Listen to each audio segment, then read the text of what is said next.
Presidential Communication Office mengundurkan diri gara-gara soal rebus saja tuh kepala babi kalau dikirim.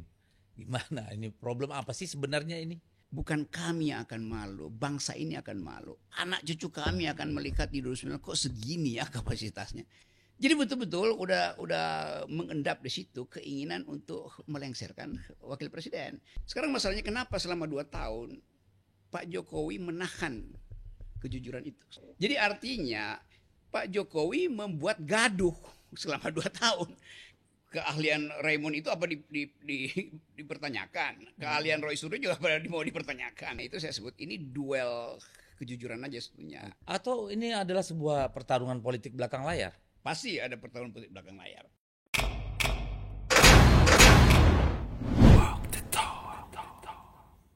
Jumpa lagi di channel DSTV. Ini tamu yang sudah lama tidak kita punya waktu, beliau karena terlalu sibuk. Ya, Presiden Akal Sehat, katanya Bung Reko Gerung, apa kabar? Oke, Det. Semua berakal sehat, kecuali yang sedang melapor ke polisi. Nanti kita sampai ke sana.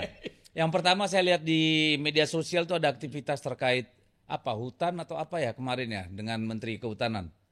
Oh ya, saya di Pekanbaru, itu ada anak-anak muda bikin aktivitas penyelamatan lingkungan tuh. Oke.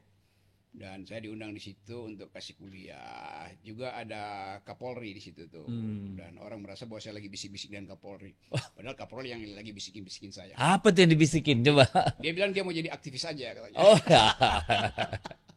Jadi keadaan ini menunjukkan bahwa semua berita publik itu selalu akan berimplikasi pada dugaan-dugaan politis. Kira-kira begitu tuh. Dan memang kita hidup di dalam kegelisahan itu menuju arah yang vivere pericoloso itu, vivere pericoloso, menyerempet-nyerempet bahaya, living dangerously yang diuncapkan oleh Bung Karno. Jadi kita mulai merasa bahwa ada sesuatu yang sedang menunggu semacam penyelesaian sejarah di Republik ini. Ya, kita bicara agak abstrak dikit ya. Iya. Banyak hal yang udah sangat konkret hari ini. Oke.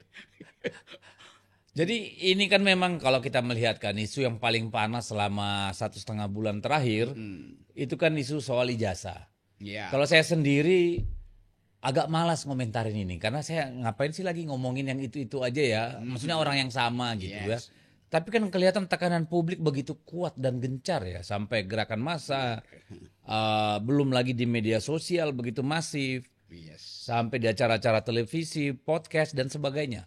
Saya ditanyain wartawan, saya malas, saya selalu jawab, saya nggak mau lagi ngomongin yang itu, gitu ya. Karena udah capek juga kita ngapain ya. Tapi gimana Bung Rocky melihat ini? Kan semua eskalasi yang terus meningkat. Kata kunci itu ada eskalasi itu, eskalasi karena peristiwa tentang ijazah itu semacam memori moral publik itu tetap ada. Ini bukan soal legal, tetapi soal kejujuran. Dan eskalasi kedua, teman-teman purnawirawan yang menuntut hal yang sama, itu kan satu paket, yaitu betul. Kejujuran itu kan, kejujuran Jokowi tentang ijazah, kejujuran Jokowi tentang Mahkamah Konstitusi. Jadi semua itu berimplikasi pada memuncaknya sebut aja tuntutan keadilan yang makin lama tadi makin eskalatif. Nah, khusus tentang ijazah, ya tadi saya baca Jokowi pergi ke Polda melaporkan. Masalahnya adalah kan tidak ada delik di situ karena peristiwa ini terjadi 2 tahun lalu tuh ketika warga negara bertanya kepada kepala negara, mestinya dijawab kan, bukan dilaporkan. Kalau dilaporkan itu kalau dia bukan lagi bukan pejabat negara tuh. Kalau saya minta pada seseorang apa hak lu, ya memang gak ada hak saya. Kalau saya nuntut dan saya bilang itu palsu, maka saya menghina dia tuh. Tetapi di dalam kedudukan sebagai kepala negara itu mesti dianggap pertanyaan kuriositas warga negara. Oh, jadi harusnya dari beberapa waktu yang lalu ya, sebelum turun dari tahta sudah harus menjawab keraguan publik itu. Jadi kalau Pak Jokowi bilang saya terhina sebagai orang biasa sekarang, loh ini jadi orang biasa itu sekarang, sebelumnya bahkan udah dipersoalin kan. Jadi yang saya mau terangkan bahwa tidak boleh ada pidana antara kepala negara dan warga negara, itu ngaco kan. Di dalam hukum pidana itu orang bukan jabatan. Jadi barang siapa artinya setiap orang tuh, tetapi dalam kedudukan kepala negara ditanya oleh warga negara, jangan anggap itu penghinaan. Jadi warga negara bertanya pada kepala negara kedudukan administratif dari ijazah itu. Kan ini nggak ada soal dengan apa namanya buat minta Aspek legalitasnya. aspek legalitas itu kan. Jadi aspek moralnya yang dipertanyakan. Jadi kelihatannya akan sulit bagi Pak Jokowi untuk menghindar dari semacam tuntutan moral. Nah, sekarang misalnya seandainya Pak Jokowi membawa ijazah aslinya, walaupun tadi Katanya ijazah SD, SMP, SMA sampai perguruan tinggi ditunjukin ke penyidik. sekarang ada masalah baru. Kenapa baru dia tunjukin sekarang? Kan itu masalahnya kan. Dan kenapa ke penyidik? Mungkin itu juga. Kalaupun ternyata ini ternyata benar semua ini asli di analisis secara forensik, dianalisis secara kimia, ini asli. Sekarang masalahnya kenapa selama 2 tahun Pak Jokowi menahan kejujuran itu sehingga udah ada korban. Jadi artinya Pak Jokowi membuat gaduh selama 2 tahun. Kan itu intinya kan. Nah, justru bisa dilaporkan. Atau memang justru itu mungkin yang ditunggu ya, supaya tetap dia ada di bubble pembicaraan publik. Saya kira itu demi pencitraan dipegang itu sebagai apa namanya, menghasilkan simpati publik juga. Ya, sebagai talk of the talk gitu. Supaya dibicarakan terus kan, dan kelihatannya itu yang akan jadi soal nanti itu. Tapi oke, itu mulai aja diproses secara hukum. Tapi apa implikasinya? Yang dipersoalkan lah, Jokowi mengantarkan semua ijazahnya kepada penyidik.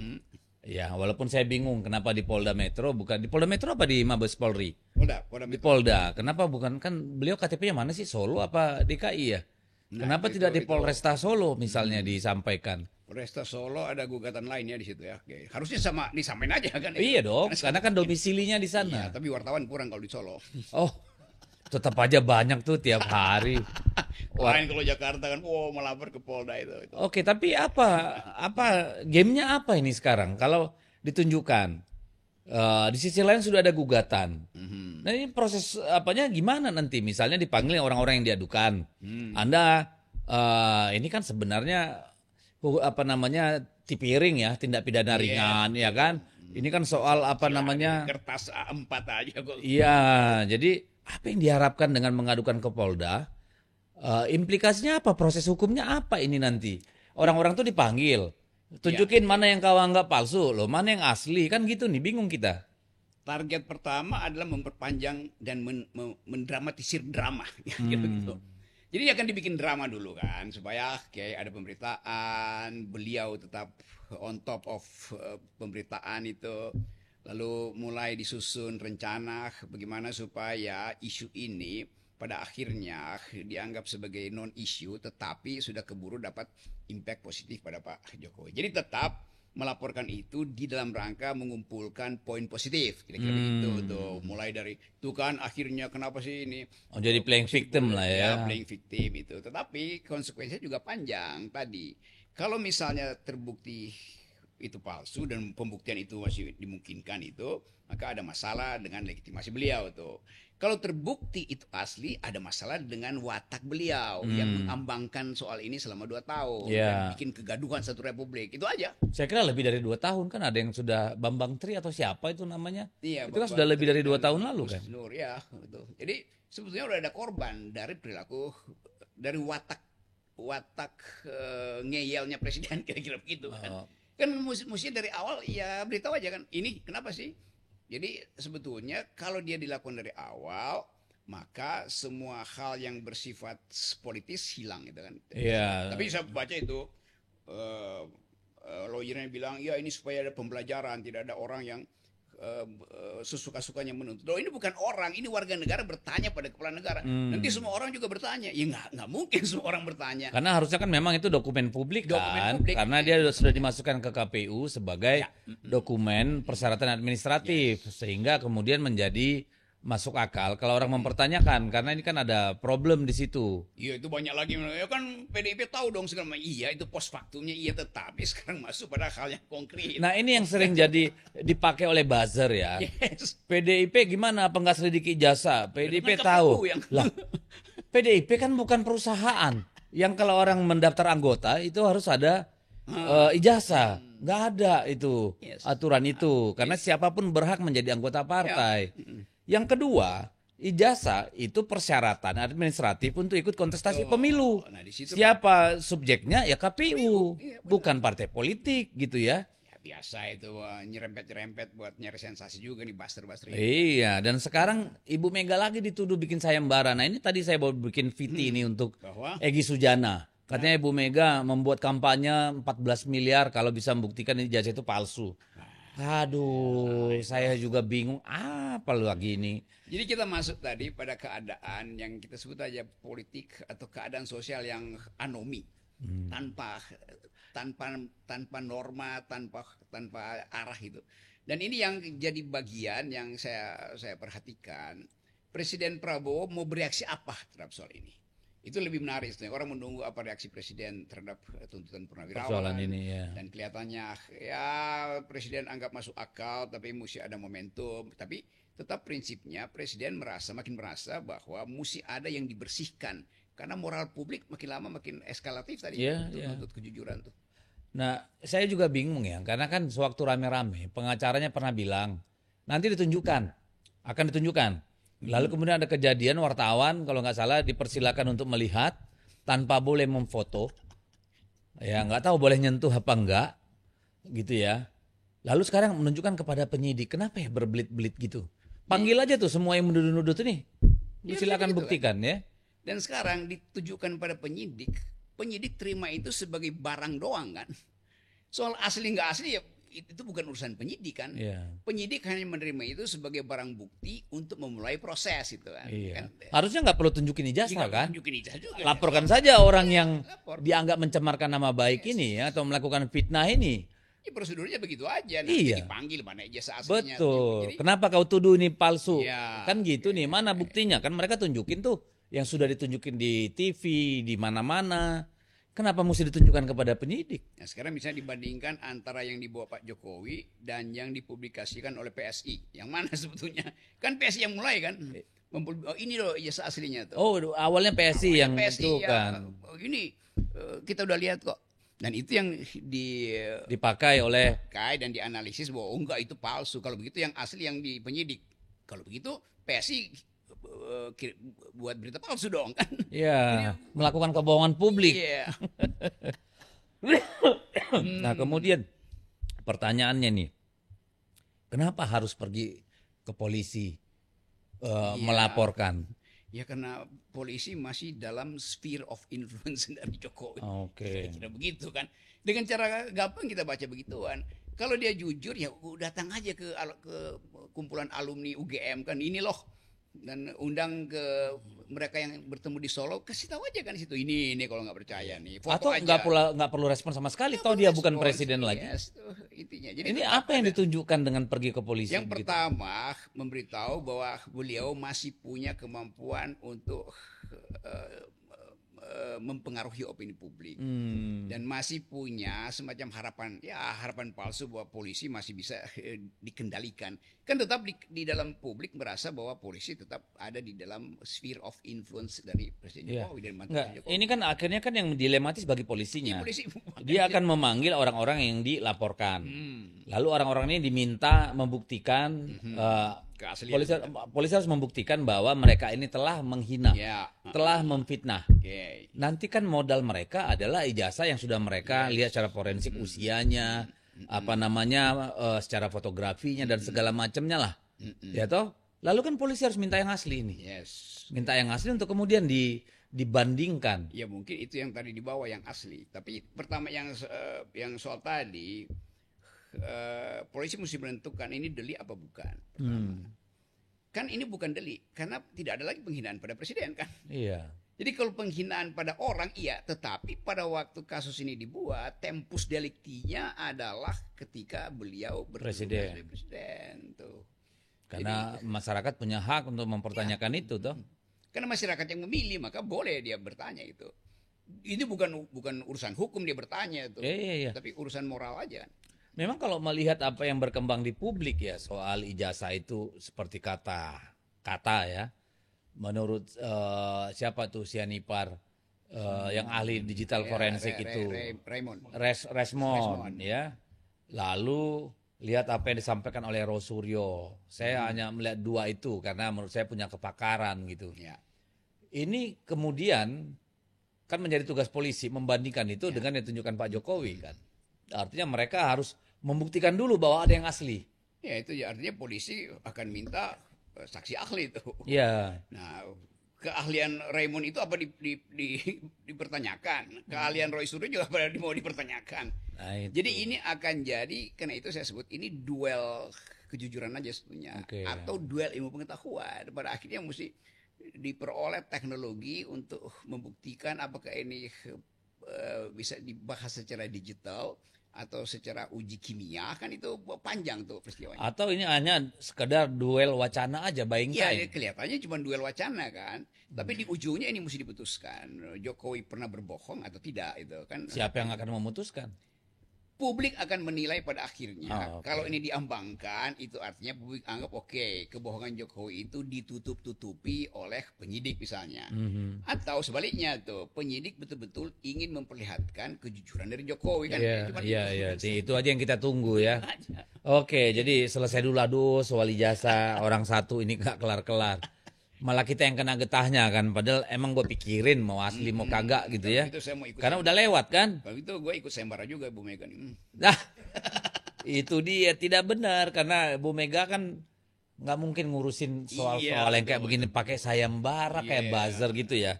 Tapi intinya pesan beliau adalah bahwa ada lembaga negara yang ditunjuk untuk hal-hal seperti itu tadi, gugat saja di pengadilan, kan nggak ada masalah. Lalu polisi boleh minta itu data dari Pak Jokowi, lalu minta data dari KPU, sama nggak? Iya, itu Tinggal bandingkan sama yang dikritik oleh Resmond Sianipar dan Roy Suryo, barangnya sama nggak? Jangan-jangan mereka bicara tentang hal yang berbeda, kan nggak tahu kita, iya kan? Tapi ya sudahlah. Oke, itu- Biarin mereka yang pusing, ngapain kita ikutan Nah, pusing itu. kan? Kita nonton kepusingan mereka aja. Kita jangan ikut membagongkan diri. Nah, itu. Oke, nah ini soal 8 poin tuntutan para purnawirawan. Ini gimana Bung Rocky melihatnya? Pertama, ada evaluasi moral dulu para purnawirawan ini. Kan purnawirawan kita tahu dia setelah purnawira, jabatannya purna tapi wiranya masih ada tuh, keperwiraan. Keperwiraan itu didesain untuk dipelihara seumur hidup. Jadi bukan karena dia purnawirawan, tapi justru kan dia perwira. Perwira itu nggak pernah purna tuh. Yang purna itu jabatan dia tuh. Yes. Oke. Nah sekarang kita mulai melihat bahwa ada kesempatan bagi negeri ini, bagi bangsa ini, untuk mengevaluasi dengan mengandalkan kejujuran para purnawirawan. Nah kalau politisi yang mengevaluasi mungkin wah lu karena ini purnawirawan yang udah matang itu. Iya. Jadi poin saya selalu jangan menganggap bahwa mereka sakit hati itu. Iya, iya, iya. Kalaupun dia sakit hati, dia udah hitung kok apa kekuatannya. Mau makar kan nggak ada Ya, masalah kan. nggak mungkin. Jadi kita mesti lihat itu. Ada yang bilang ini jenderal-jenderal orde baru. Oh, bukan soal itu. Soal keperwiraan yang melekat sejak dididik, yang diselundupkan lewat psikologi kemiliteran bahwa mereka harus memegang teguh sumpah prajurit, sabta marga dan kejujuran sebagai warga negara yang diberi mandat untuk selalu mengucapkan kejujuran setiap pagi. Sumpah pertama adalah jujur pada negara kan gitu. Nah, poin paling krusial dari tuntutan para purnawirawan itu, poin ke-8 ya, adalah soal wakil presiden. Dan ini kan yang menimbulkan polemik antara pendukung dengan pemuja nih kan. Pertanyaan saya, bukan pertanyaan sih. Kalau saya tidak melihat secara konstitusional ada ruang itu. Ya, kecuali dikaitkan dengan kalau sering orang-orang seperti Ferry Amsari katakan bahwa ada masalah etika yang sangat mendasar di sana kaitannya dengan postingan-postingan di Kaskus itu. Di luar itu saya tidak melihat jalan konstitusional buat menurunkan yang namanya wakil presiden. Kalau Bung Rocky gimana? Ya itu memang tidak ada jalan konstitusional kalau kita pakai pengertian konstitusional atas dasar hukum positif. Kan itu nggak mungkin kan. Tapi hal yang sama kita bisa bandingkan dengan kejahatan-kejahatan kemanusiaan besar di dunia. Hitler dulu juga secara konstitusional terpilih. Yes. Karena itu dia nggak boleh disalahkan kebijakan dia misalnya untuk menghalau 6 juta orang Yahudi kan. Yahudi. Tetapi moral publik mengatakan, iya Anda konstitusional, legal, tetapi moral publik menemukan Anda memanfaatkan aspek konstitusional itu untuk membuat kebijakan yang justru membatalkan kemanusiaan, membatalkan demokrasi. Yeah. Dengan paralelisasi yang sama itu juga bisa dipakai pada Gibran.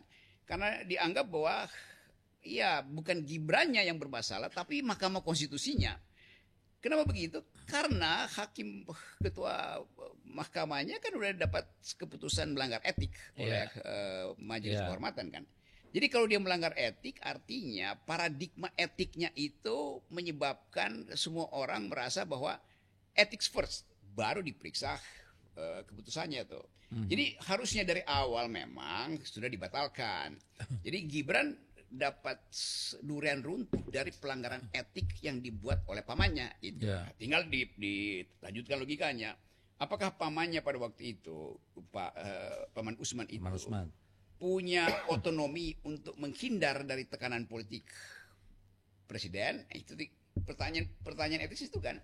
Kan yang bisa mengubah itu bukan Paman Usman, tetapi di atas Paman Usman. Logikanya begitu tuh. Nah sekarang itu diingatkan kembali. Jadi ingatan-ingatan tentang ketidakjujuran itu yang sekarang beredar di kalangan netizen. Nah ini netizen udah makin merasa bahwa iya memang tidak ada kapasitas Gibran tuh. Lain kalau seandainya pun dia inkonstitusional, tapi terlihat Gibran memang bermoral, Gibran memang punya kapasitas. Sekarang terjawab bahwa inkonstitusional itu menyebabkan orang yang tidak punya kapasitas lolos di dalam screening, jadi wakil presiden. Nah itu yang membuat netizen itu mual untuk melihat keadaan. Iya, tapi kan banyak orang bilang, loh kan dia sudah dipilih oleh rakyat, gitu ya. Kudeta dong namanya kalau meminta supaya wakil presiden diturunkan oleh presiden misalnya, dan mekanisme itu nggak ada. Persoalan kita bukan di situ tuh, karena ada koordinasi moral di publik, dan kalau koordinasi moral itu tidak diucapkan, tidak dicarikan saluran penyelesaian, ini akan berlanjut berefek pada stabilitas emosi dan psikologi dari presiden. Karena kalau nggak diproses sampai 2029 ini jalan terus. Umpatan, kritik, Gibran kemarin ngomong tentang bonus demografi, salah semua konsepnya tuh. Kenapa? Ya bukan karena dia nggak diloloskan oleh Mahkamah Konstitusi, tapi dia nggak punya kapasitas. Kenapa yang nggak punya kapasitas pemerintah? Karena diloloskan oleh Mahkamah Konstitusi. Kan berputar-putar di situ akhirnya problem itu. Oke, dalam kondisi itu, Bung Rocky melihat tuntutan tuntutan dari para purnawirawan tadi itu memang benar-benar sesuatu yang ingin mereka itu terjadi, atau ini hanya semacam koreksi saja terhadap kondisi atau apa? Kelihatannya ini diinginkan. Oke. Karena kalau dikoreksi, ini purnawirawan udah sampai pada kesimpulan bahwa yang nggak bisa diteruskan. Pertama, bagi mereka akan saksikan, kalau kita dengar komentar wawancara itu, mereka menganggap bahwa bukan kami yang akan malu, bangsa ini akan malu. Anak cucu kami akan melihat di 2009 kok segini ya kapasitasnya.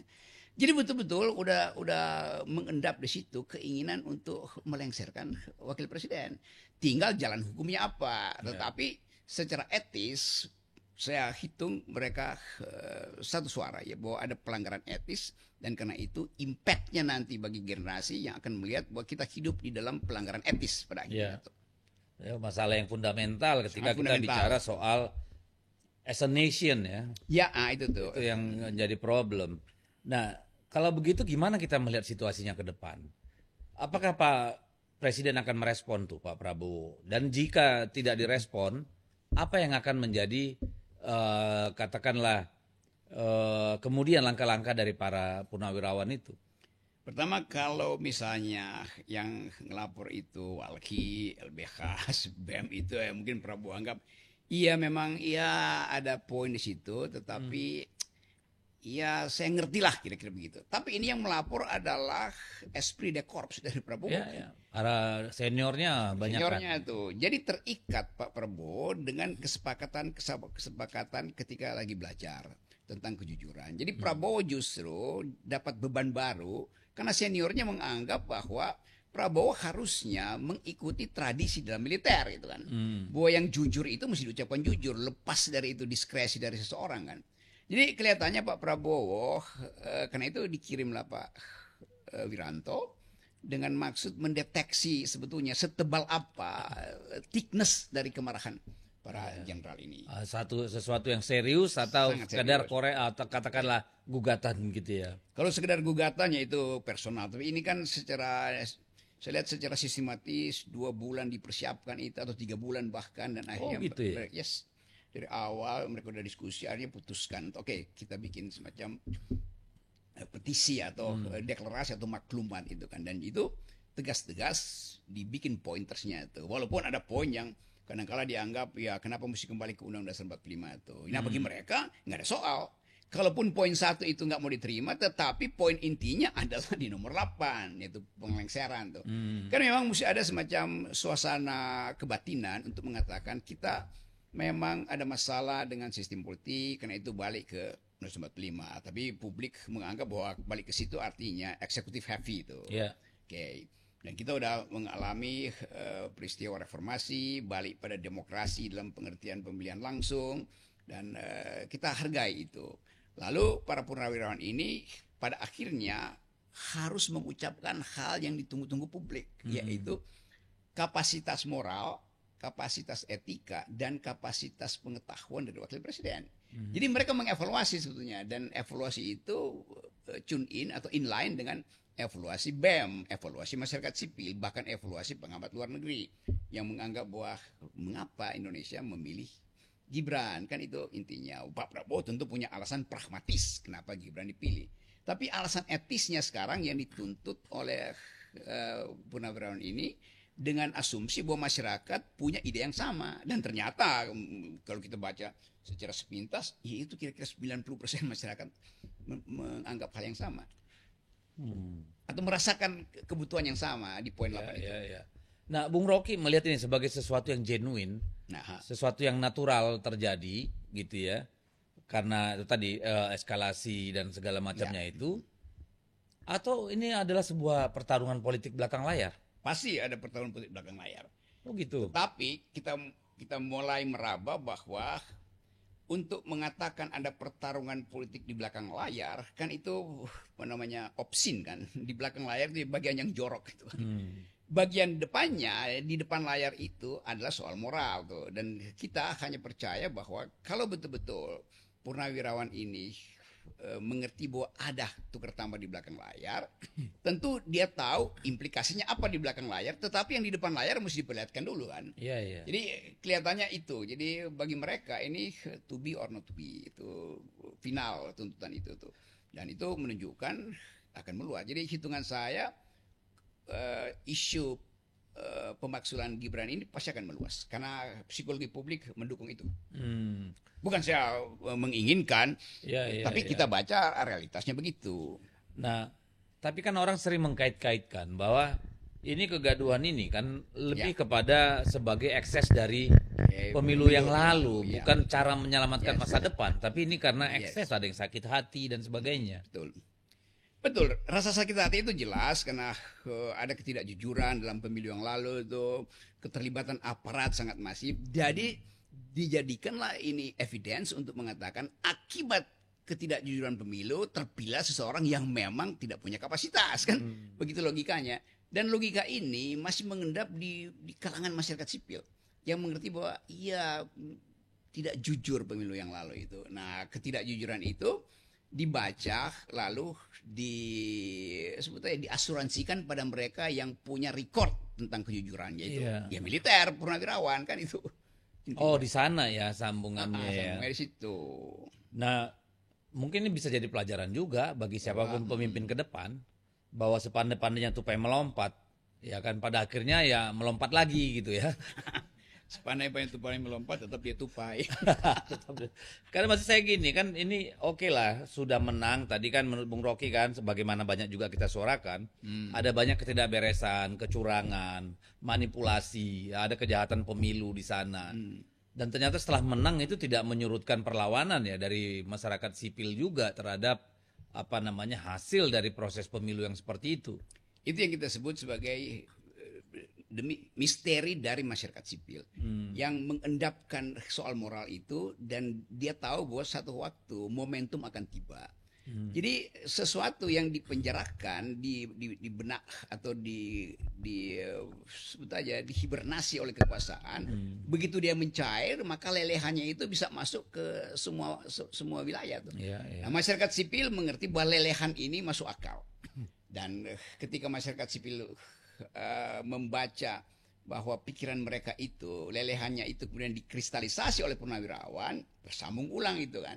Demikian sebaliknya, purnawirawan tidak melihat ada hambatan di masyarakat sipil. Yang nggak suka kan para buzzer yang dengan argumen yang ya kan udah terpilih. Ya kalau itu mah nggak usah kita dengar lah, ya, kalau okay, buzzer so, capek ya, kita. Ya, paling nggak kita dengar dengan kuping sebelah lah, supaya nggak tembus kuping sebelah kan.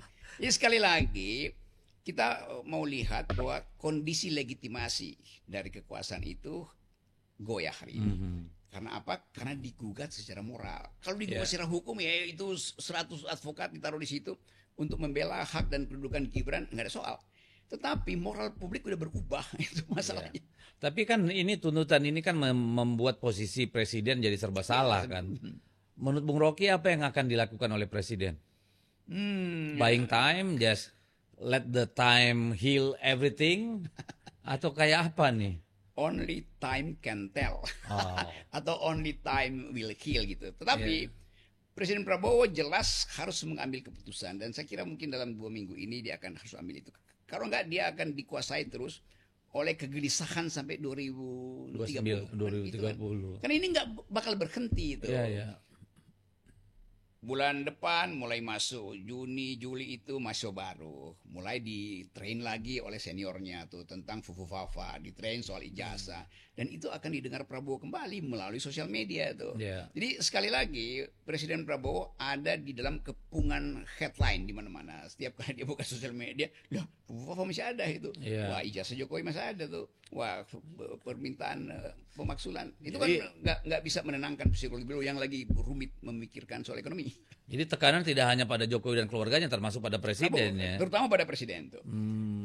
Tekanan pada Jokowi sekarang pasti defensif kan, karena makin lama peralatan dia untuk bertahan makin tergerus oleh kemampuan masyarakat sipil untuk menilai posisi moral dari Jokowi dalam soal ini. Jadi kita lihat saja lah endingnya nanti kayak apa ini ya, karena kan drama babak baru dimulai nih. Ya, dengan Jokowi pergi ke polisian untuk melaporkan 4 orang yang diduga menghina, memfitnah, kan seperti itu. Ya, dianggap bahwa mungkin Pak Jokowi mau ikuti cara Presiden SBY dulu melaporkan. Seseorang itu. Tetapi SBY memang langsung melaporkan karena dia merasa individu dia terhina itu. Nah, Jokowi 2 tahun bagaimana mungkin kalau dia merasa terhina dari 2 tahun lalu dong. Dan pada jabatan itu beda dengan SBY. SBY melaporkan pidananya. Nah, Jokowi melaporkan sesuatu yang memang tidak ada delik pidana, yaitu warga negara bertanya kepada kepala negara. Ya, tapi memang kan perasaan itu juga bisa dicicil kan. Perasaan marah, perasaan bahagia. Ya, sekarang kita mau lihat tadi kira-kira Pak Prabowo, atau begini, Jokowi menunggu reaksi Prabowo untuk dia tafsirkan, dia diproteksi atau dicicil untuk dilepas. Nah, itu question the future's not ours to see. Oke. Ya, kita akan lihat lah bagaimana dalam waktu-waktu ke depan Presiden merespon soal ini. Kita juga melihat nanti bagaimana polisi merespon soal pengaduan hari ini. Lebih penting sebetulnya polisi merespon. Iya, mereka sekarang akan ada di bawah mikroskop publik. Apa ini yang dilakukan oleh lembaga kepolisian terhadap aduan dari Presiden Jokowi, ya? Dan kemudian nanti kayak apa sih lagi ini? Apakah akan surut? Justru makin rame. Karena nanti kan mau nggak mau, polisi kan harus punya yang aslinya nih untuk membuktikan yang menuduh ini, ya. Mengatakan fitnah atau kebohongan, kan gitu nih, harus diamprokin nih barang nih berdua. Nah, di situ nanti mungkin jadi menarik. Dan lebih menarik lagi, laboratorium forensik mana yang akan dipakai. Kan mesti kalau mau netral ya pergi ke luar negeri bawa. Sebenarnya kalau forensik digital kan bisa dengan orang dan alat ya, tidak harus ke luar negeri. Tetapi legitimasi dari lembaganya itu. Betul. Oke, jadi kita lupakan dulu lah soal-soal masa lalu itu. Aduh, capek kita. ada yang menarik juga nih terjadi. Kepala PCO, Presidential Communication Office, mengundurkan diri gara-gara soal rebus aja tuh kepala babi kalau dikirim. Gimana ini, problem apa sih sebenarnya ini? Sekira dia nggak mengundurkan diri itu, Dimundurkan. Iya dimundurkan pasti kan. Kalau mengundurkan diri dari awal mungkin 2 minggu lalu atau sebulan lalu udah mengundurkan diri aja kan. Jadi kita memang melihat bahwa kapasitas seseorang yang jadi juru bicara presiden, dia harus mampu membayangkan cara berpikir presiden. Ya. Dia harus mampu menyerap bahasa tubuh presiden kan itu kan. Nah, dan juga menyerap artikulasi publik juga kan. Itu lebih penting lagi tuh karena dia mesti betul-betul tune in dengan recent issue itu kan. Suasana kebatinan masyarakat itu. Nah, ternyata enggak tuh. Dan kalau dianggap mengundurkan diri, ya apapunnya harus mengundurkan diri tuh karena tersingkir atau karena menunggu negosiasi yang nggak datang-datang, pada akhirnya udah aja deh. Kira-kira begitu kan.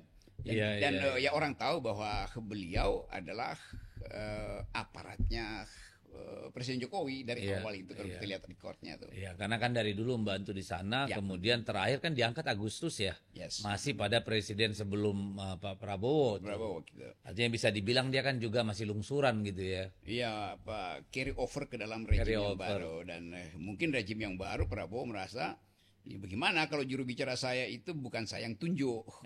Bagaimana kalau juru bicara saya itu merekrut orang-orang yang tidak saya kenal? Kan ada 40 staf rupanya yang direkrut itu kan. Yang sebagian besar ya orang PSI apalah itu, orang rejim itu. Jadi memang ada masalah di situ. Karena menjadi juru bicara presiden bukan jadi semacam humas, tapi meneruskan psikologi presiden supaya diterima oleh publik. Dan publik menganggap bahwa yang bersangkutan tidak mampu tadi membaca situasi kebatinan dari masyarakat, terutama soal kasus Tempo itu. Tapi ini kan pembelajaran penting ya, karena saya kira kan Pak Prabowo sendiri sudah mengakui bahwa ada persoalan yang sangat mendasar nih, komunikasi publik, komunikasi politik dari pemerintahannya. Ya, walaupun seringkali kita lihat bahwa presiden sendiri yang melakukan katakanlah blunder-blunder komunikasi publik kan. Nah, tapi kalau melihat seperti ini, sebenarnya seperti apa sih komunikasi publik yang harusnya strateginya dibuat oleh Pak Presiden sekarang ini? Tetap terasa Presiden Prabowo itu one man show. Karena tradisi leadershipnya itu dari awal adalah tongkat komando tuh. Artinya kemampuan beliau untuk bercakap-cakap di dalam keadaan yang setara itu sulit itu. Jadi itu faktor pertama yang harus diatasi justru oleh juru bicara presiden kan. Melumerkan sifat kaku atau sifat sebut aja sifat kepemimpinan yang komando ini menjadi kepemimpinan yang bercakap-cakap tuh. Itu yang tidak bisa tuh. Jadi betul Presiden Prabowo misalnya waktu Presiden Prabowo berkali-kali dikritik karena terlalu memamerkan pemujaan pada Jokowi, ya nggak ada yang bisa atas itu kan. Kan mestinya diedit sedikit supaya diterangkan misalnya ya kenapa Presiden itu kan Jokowi, masalahnya live waktu Jokowi. Itu. Ya Tapi kan bisa wartawan bilang bukan wartawan, juru bicara bilang iya karena Pak Presiden melihat suasana terlalu menekan Presiden Jokowi, karena itu mungkin diambil alih sedikit supaya hidup Jokowi untuk menghilangkan retorika yang berlebih. Jadi orkestrasi pemadam kebakarannya nggak profesional. Gitu. Dan ini kan mesti orang yang jadi juru bicara presiden itu mesti punya kemampuan sebut aja intelektual yang kuat, sambil dia berupaya juga jadi psikolog sang presiden kan. Bukan sekedar jago komunikasi atau tapi kalau itu harus kayak super spesialis ya, mendeteksi semua simptom-simptom yang ada sehingga obatnya pun itu tepat gitu ya. Dia mesti jadi mesin MRI diagnosa dan seterusnya ya. Nah itu yang kesulitan itu tadi kalau menurut Bung Rocky kan karena memang karakter kepemimpinan Pak Prabowo ini adalah tipikal prajurit kan gitu nih, yang memang taunya top down gitu ya, Tidak ada kontestasi ide, tidak ada kontestasi authority misalnya seperti itu. Nah ini kalau terus berkelanjutan, ya tetap akan mengulang-ulang hal yang sama aja kan. Ya, harusnya Presiden Prabowo belajar bahwa dia harus secara radikal mengubah watak kepemimpinan itu kan. Dan span of command itu hanya boleh berlaku ketika harus mengambil keputusan setelah selesai diskusi panjang kan gitu kan. Jadi bukan ditetapkan dari awal. Kan itu konsekuensi dari demokrasi. Keributan argumentasi memang harus dihadapi dulu tuh. Ya. Tapi apa nggak mungkin karena ini Pak Prabowo itu memang terlalu lama dalam situasi campaign mode gitu ya, ya toh, sehingga kemudian beliau tidak pernah keluar dari zona itu. Padahal kan beliau bisa belajar dari Pak Harto ya, yang tidak perlu banyak ngomong ke wartawan, yang ngomong Mensesnek misalnya gitu ya. Pada waktu itu nggak ada Mensekap ya, Mensesnek ya pada waktu itu. Kenapa nggak pola itu aja yang dipakai oleh presiden sehingga dia konsentrasi pada upaya manajerial dari kabinetnya gitu, tidak terbebani pidato di sana sini. Karena saya lihat campaign mode ini dia pakai atau terpaksa dia pakai karena dia nggak melihat kabinetnya itu betul-betul berfungsi untuk mengedarkan pikirannya, kan itu dasarnya kan. Ya ada problem juga di situ yang kita pasti, dengar. Karena yang kita dengar Pak Presiden ini tidak pernah langsung berhubungan dengan menteri-menterinya, direct, tapi melalui para Menko. Iya kan, sehingga juga kan mungkin ada kerisauan juga nih di kalangan menteri kabinetnya. Apa benar nih pikiran Saya Bapak? kira ya, betul. Jadi di dalam kalau kita main sidang kabinet itu pasti menteri di brief secara ideologis, secara paradigma. Makro juga lah. Semua itu tuh. Sekarang untuk menjadikan itu bisa dieksekusi secara teknis, mesti ada Menko-nya tuh. Nah Menko ini dia menunggu sinyal justru dari bawahannya tuh, yang sama-sama ikut dalam Menko-nya ikut di dalam sidang kabinet, menteri-menteri ikut di situ tuh. Tetapi hubungan antara Menko dan menteri teknis ini kan seringkali hubungan politis, bukan hubungan teknokratis. Nah itu masalahnya di situ tuh, karena masing-masing ngincer. Ini kalau gua usulin ini secara teknis dia efektif, tetapi mungkin tidak lukratif buat pundi-pundi partai dia kan. Karena kita lihat nih dalam soal perang tarif aja dari Amerika itu sudah ada 2 blunder besar yang kita lihat. Misalnya hasil dari, kalau kita benar yang baca di media, yang kita lihat di media bahwa tadinya dapat 32%, pulang bawa oleh-oleh jadi 47% tuh tarif, itu satu. Yang kedua, ketika Bu Sri Mulyani mengatakan, Menteri Keuangan akan mengimpor LNG LPG ya, kalau nggak salah saya lupa detailnya, dari Amerika, Menteri SDM-nya bilang kita nggak perlu, kita masih punya cukup stok. Lah, iki piye gitu kan, bingung kita. Jadi direktif dari presiden adalah pergi nego supaya kita dapat sekedar ya kemudahan kecil lah gitu kan. Kalau Erlangga gagal, ya Erlangga mesti bilang saya gagal. Bukan nunggu pers buktikan bahwa dari 32 jadi 47 segala macam kan. Jadi ini juga yang ya harusnya dalam keadaan darurat beginian bilang aja saya gagal, maka tolong ganti saya tuh. Tetapi dia nggak mungkin bicara itu. Kenapa? Karena dia politisi. Lain kalau dia teknokrat kan, saya gagal. Nanti dia akan salahkan bahwa saya di brief kurang itu, bahwa kemampuan negosiasi dengan diplomat Donald Trump dia kalah di situ. Berarti mesti dievaluasi kenapa gagal atau salah komunikasi. Kadang-kala kan 2-3 atau mereka memang nggak melibatkan Kemenlu secara baik, Kementerian Perdagangan, karena misalnya begini ya. Dalam setiap pembicaraan kalau mau nego dari awal kan pasti udah disepakati. Itu. Term of discussion-nya apa? Ya, scope pembicaraan apa? Masa tiba-tiba misalnya Amerika keluar dengan tambahan tidak setuju dengan pemakaian kiris misalnya gitu kan? Apakah itu tidak tiba-tiba? Apakah mereka pergi ke sana datang aja tuh? Udahlah kita mau ini, kami mau datang tanggal sekian gitu. Tidak menyiapkan bahan dan segala macam gitu. Kelihatannya nih menteri-menteri datang ke situ dengan psikologi frustrasi. Karena udah keburu ya kena mental dari Donald Trump kan. Beda dengan Cina, Vietnam, Malaysia itu kan. Datang dengan kondisi bahwa kami ingin bertarung, mitigasinya kami siapkan. Kalau kami kalah, ini enggak datang seolah-olah ya ini kayak akan berkembang soal apa yang dianggap bahwa berkembang saja nanti pas ketemu gitu ya. Ya berkembang pas ketemu juga nggak ada soal, tetapi dia mesti hitung poin poin finalnya apa sih nanti kan? Kan dia mesti hitung bahwa ini Trump ini pasti menganggap bahwa Indonesia ini proksinya Cina tuh, kira-kira begitu kan.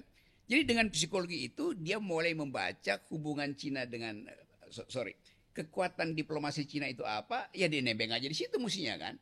Tapi dia merasa bahwa dia disuruh oleh presiden dan presiden seolah-olah tahu bahwa Donald Trump akan luruh di situ. Itu soalnya. Jadi memang negosiator kita itu payah semua kan, kita lihat yang pergi siapa di situ. Mungkin nego secara letter luck dengan bahasa Inggris yang sifatnya teknis udah kalah di situ. Repot ya. Repot. Iya, jadi sungguh susah melihat kan bagaimana kemudian kita berharap komunikasi publik maupun kebijakan publiknya itu akan memang benar-benar inline dengan kebutuhan masyarakat dan kebutuhan bangsa ini kan. Jadi apa namanya ini divergen ya. Iya divergen dan kita bukan mulai sebetulnya makin lama makin merasa bahwa ya kehidupan ini tidak mungkin konvergen kalau tidak ada perubahan radikal di dalam susunan kabinet itu. Dasarnya itu aja kan. Nah, Presiden Prabowo mungkin lagi menghitung itu, tetapi buat saya yang melihat dari awal itu ya sifat negosiasi presiden itu mendahului kemampuan eksekusinya tuh. Dengan macam-macam pertimbangan tuh. Tapi kita kalau kita baca peristiwa akhir ini kelihatannya presiden akhirnya harus memilih tuh dan dia mulai memilih untuk tetap negosiasi atau eksekusi aja kan. Dengan aparat-aparat Jokowi. Iya. Kan semua menteri ini kebanyakan kan diloloskan karena negosiasi dengan Ya, Jokowi. nah itu juga kan sempat timbul pertanyaan hanya selang berapa 12 jam setelah Pak Prabowo bersilaturahmi ke Ibu Megawati waktu Lebaran, besoknya itu kan Jokowi dari Bali terburu-buru pulang dan panggil 5 orang menteri datang ke Solo itu buat silaturahmi. Itu apa itu yang mau disampaikan di situ? Etiknya itu mestinya menterinya itu bilang tidak bisa Pak, karena kami terikat pada pekerjaan teknis. Jadi kalau pergi pada Jokowi kan pekerjaan politik, kan nggak ada poin mau ngapain dengan Jokowi. Jadi tetap itu diperlihatkan dari kedua belah pihak bahwa ini menteri-menteri Jokowi ini memang masih diselundupkan untuk di remote dari Solo tuh. Pada saat yang sama Jokowi akan pamer pada Prabowo, saya masih bisa ngatur loh. Nah ketegangan ini yang saling kirim sinyal. Ini yang harusnya diselesaikan. Jadi presiden harus malah enggak kan tidak hanya di situ. Pada pertemuan itu mereka ditanya wartawan ngomongnya ngadap bos. Harusnya kan cukup cuma silaturahmi kan gitu ya. Siapa mau persoalkan silaturahmi Lebaran? Ya kalau begitu mesti Prabowo panggil lagi kembali. Bos lu siapa? Kan itu tapi nggak dilakukan ya. Saya kira nggak dilakukan karena. Nah kemudian beberapa hari kemudian ada lagi yang aneh itu. Peserta kursus pimpinan menengah Polri datang menghadap ke rumah Jokowi misalnya, itu pesan apa lagi itu? Ya orang menganggap ini sempalan sebetulnya kan, karena tiba-tiba beritanya di take down segala macam kan. Di take down? Di take down itu. Serius? Ya itu saya dengarnya begitu. Jadi mungkin ditegur oleh utusan presiden, nggak mungkin ditegur oleh Kapolri kan, itu hierarki, mestinya Kapolri yang dari awal larang dong kan. Atau memang kecolongan. Jadi berarti ini sempalan-sempalan ini nggak mungkin kecolongan lah, karena kan namanya Polri kan terikat struktur. Ya justru itu, orang keluar dari sekolah tempat pendidikan datang ke satu tempat kan pasti ke atas itu. Di atas pasti diketahui. Tapi saya bilang tadi kecolongan sangat mungkin pihak Mabes ini akan bilang kami kecolongan, itu bahasa kan mesti ada bahasa begitu kan nggak mungkin dibilang ya kami yang izinkan. Kalau diizinkan itu juga pelanggaran kode etik kan. Ngapain disuruh ke situ? Jadi sekali lagi kita lihat ini permainan interplay antara sebut aja Jokowi, Prabowo, Kapolri itu masih terbaca sebagai kimia negosiasi itu yang belum dapat hoax. Jadi sampai hari ini urusan mereka ini belum tuntas. Masih kira-kira begitu kondisinya. Itu yang saya sebut dari awal. Kita gelisah melihat kondisi rejim yang hope-nya itu kok hilang itu. Gelap kata anak muda mahasiswa, gelap katanya. Gelap memang akhirnya gelap. Saya aja sebenarnya udah bingung nih mau ngomongin apa sih lagi Republik ini, capek kita. Ya tapi realitas tumbuh terus. diikuti oleh keresahan sosial, pasti figur-figur yang diperlihatkan selama ini oleh pemerintah Pak Jokowi terutama tentang kemajuan ekonomi akhirnya dibatalkan misalnya oleh Bank Dunia yang mengatakan bahwa bukan 8% orang miskin tetapi 62%. Itu artinya 172 orang Indonesia itu Juta 170 juta itu adalah miskin. Dan miskin. ini yang akan diandalkan untuk memilih di 2029. Ya. Dan itu Memang mereka perlu miskin supaya ya, lebih gampang kira-kira dapatkan gitu. suaranya. Jadi ini masalah dan mungkin Presiden Prabowo harus mulai dari situ problemnya, bahwa di dalam keadaan kemiskinan jual beli suara itu akan terjadi. Aparat akan memakai lagi kekuasaan untuk mengintimidasi atau mempersuasi mereka yang gagal naik kelas. Jadi kita menuju 2029 dengan dengan politics of memory yang buruk dan politics of hope yang juga gelap kan. Ini kan problemnya kan sangat berbahaya ya. Ini kan kalau tarik menarik politik di tingkat elit terus terjadi. Yang terjadi nanti kan political crisis. Oh ya. Ya ketika political crisis semua saling sandra segala macam, economic crisis. Pada akhirnya kan menjadi social crisis gitu loh. Jadi social unrest juga ujungnya di bawah nanti ini. Itu yang kita ingin tagih dari Presiden Prabowo. Apakah Anda seorang leader atau sekedar dealer? Kan itu pada akhirnya mesti terucap tuh, karena orang lihat kok aspek dealernya lebih banyak dari aspek leadernya kan.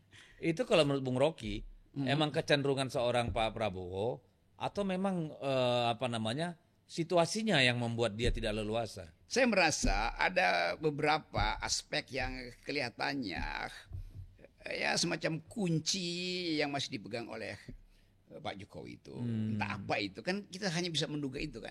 Kan musuhnya udah selesai dong. Jadi demi itu ya tadi Prabowo mungkin berupaya mencicil sambil membaca psikologi Jokowi itu. Dan pada saat yang sama rakyat menonton itu. Kenapa kalian berdua cicil mencicil? Ada apa sebetulnya tuh unholy marriage? Ya kalau ini berterusan kan pasti para investor juga akan mau datang. Itu. Ya toh kan kemarin terbukti yang LG walaupun itu udah lama ya sebenarnya mereka pull out tuh dari proyek EV baterai dengan Antam. Lalu kemudian saya dengar wakil deputi Menteri Investasi bilang 1.200 triliun lebih investasi batal masuk Indonesia. Lah ini kan harusnya mereka ini yang di atas ini kan mikir. Lah ini kalau terus begini, ya pusing. Kita perlu FDI karena apa? APBN kita ruang fiskalnya terbatas, defisit. Ya. FDI yang lebih kelas menengah kita sedang tergerus, berarti kan konsumsi publik juga turun. Yang diharapkan kan FDI ini, ada investasi langsung dari luar negeri. Nah sekarang mereka nggak masuk, lalu apalagi mau jadi lokomotif ekonomi kita? Karena lokomotifnya macet, bingung para penumpang, dan kebingungan itu dibaca oleh duta besar Amerika sehingga ibu itu merasa nggak kuat lagi, maka dia cabut dari Indonesia. Bayangin coba, kan dengan mudah kita tahu Amerika pulang itu artinya sinyal buruk pada investasi masuk ke Indonesia. Ya. Mengerikan.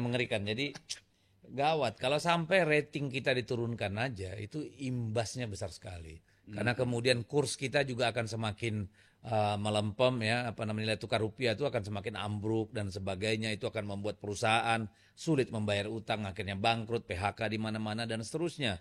Bahan raw material juga akan mahal sekali dibeli sehingga akhirnya pabrik-pabrik berhenti berproduksi, PHK lagi di mana-mana. Ini nggak kebayang ya bahwa ada kemungkinan seperti itu meskipun tidak kita berharap seperti itu. Itu tadi itu situasi berbahaya itu tidak mampu dideteksi secara sempurna oleh presiden, karena tadi itu kelihatannya presiden masih mau masuk di dalam ruang negosiasi itu dengan rejim yang lama, kan itu soalnya tuh. Dan pelan-pelan kita merasa bahwa harapan publik dari awal bahwa 100 hari presiden udah pulih leadershipnya sehingga dia bisa mengambil keputusan-keputusan yang radikal. Walaupun kita tahu memang ada yang dicicil, tetapi di belakang cicilan itu kita akan tersusul oleh krisis ekonomi. Di belakang cicilan saling mencicil itu kita akan tersusul oleh problem dinamika politik yang dipicu oleh ketidaksukaan terhadap pimpinan wakil presiden kan. Jadi kita mulai melihat kalau peristiwa ini dalam 40 hari ke depan misalnya tuh mulai mengkristal dan makin merayap, creeping, jadi semacam potensi delegitimasi. Nah, bulan Juni itu akan jadi problem besar ketika kita nggak bisa bayar tagihan hutang lah, triliun misalnya kan. Jadi semua kompilasi di dalam analisis kita bayangkan pasti akan ada social unrest di situ.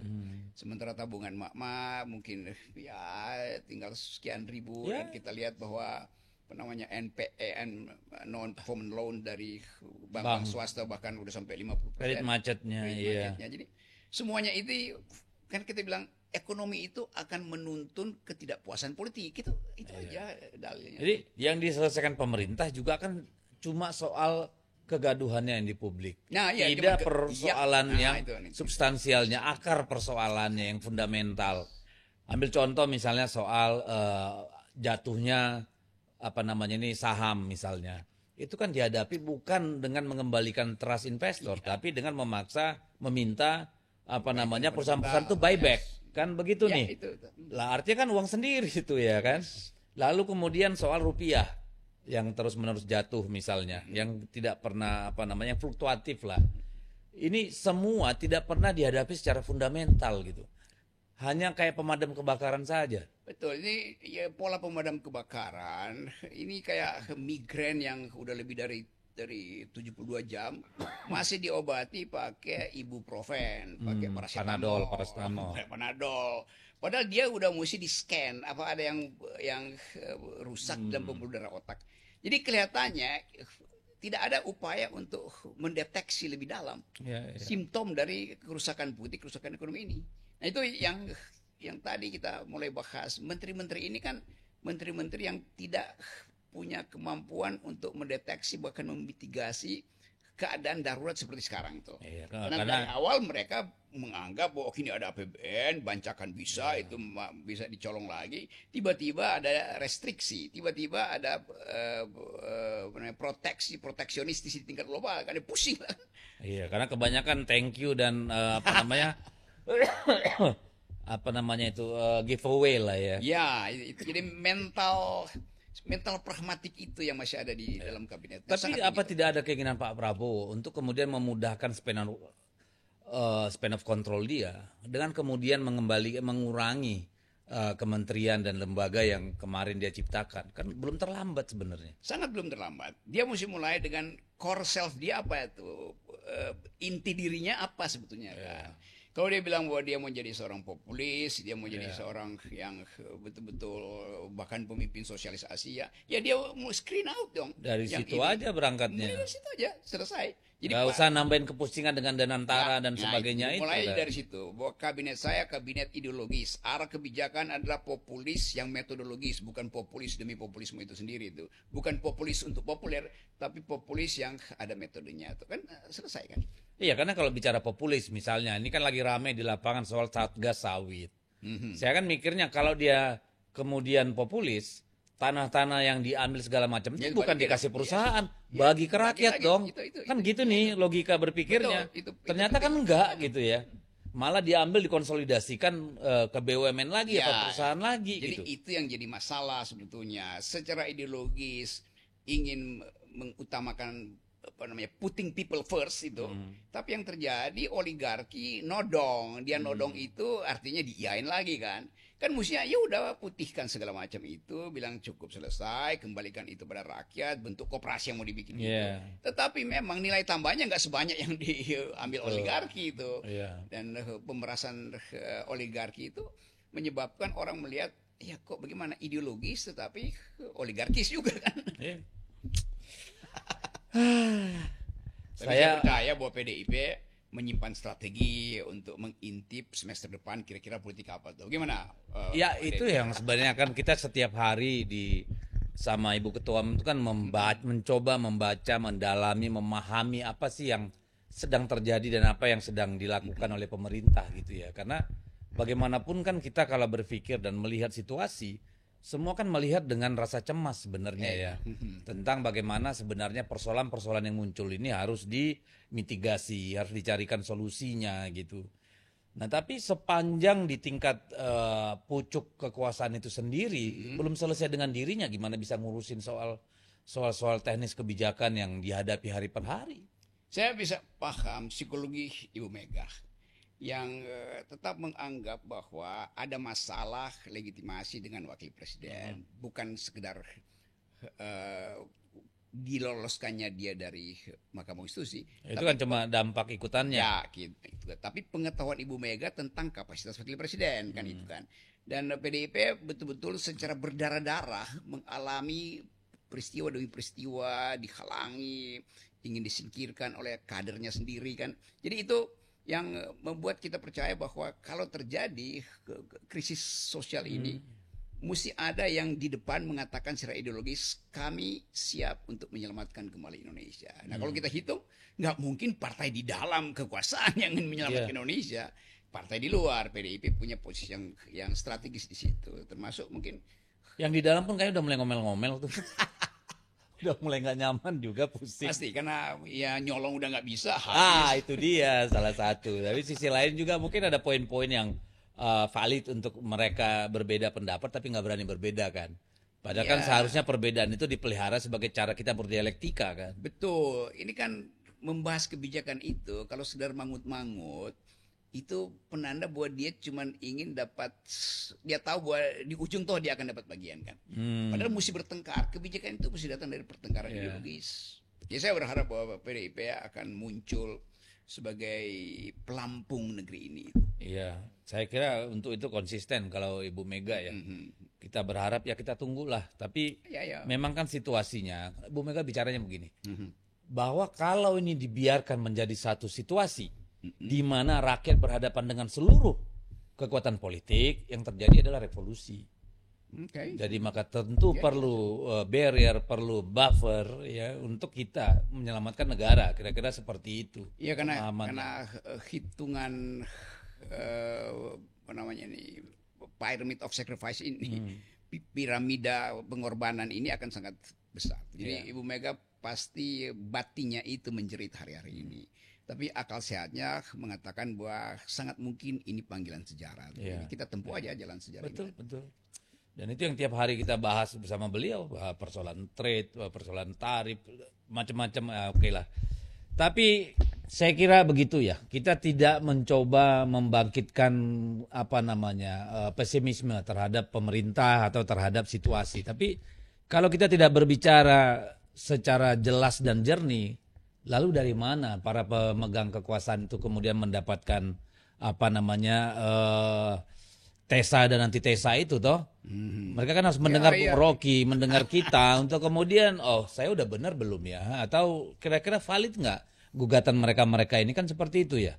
Jadi saya kira di situ konteks pembicaraan ini, dan kita berharap kita melihat ke depan Pak Prabowo betul-betul bisa menjadi the only leader lah di Republik ini ya Bung Rocky ya. Bukan the only dealer ya. Bukan the only dealer. Dan Desi TV ini, walk the talk adalah antitesis dari talk the talk. Talk the talk. Tuh. Dan walk. Oke, terima kasih Bung Rocky. Jumpa lagi. Yuk.